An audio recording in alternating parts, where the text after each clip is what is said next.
রোজা কাজা করিলে পাবি সাজা তুমি ফরজ রোজা করো না কাজা ও ভাই ফরজ রোজা করো না কাজা রোজা কাজা করিলে পাবি সাজা রোজা কাজা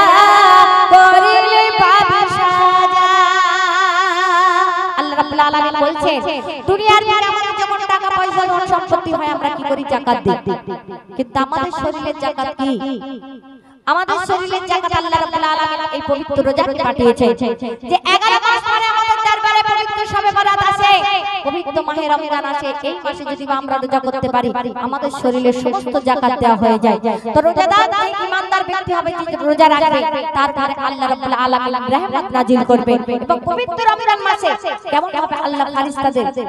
রোজাদারদের কাছে পৌঁছে দেয় রোজাদারদের কি বলে দেখুন কবি লিখছি দেখো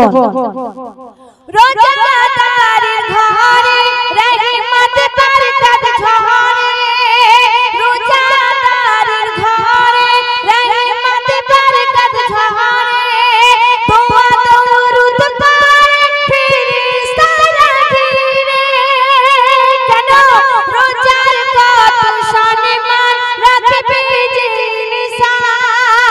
মরে গেলে হারাম হবে তার জাহান্নাম তাই রোজাকে ভাই পুরো না কাজা রোজাকে ভাই পুরো না কাজা রোজাকে ভাই পুরো না কাজা রোজা কাজা করিলে পাবি সাজা তুমি ফরজ রোজা করো না কাজা ও ভাই ফরজ রোজা করো না কাজা রোজা কাজা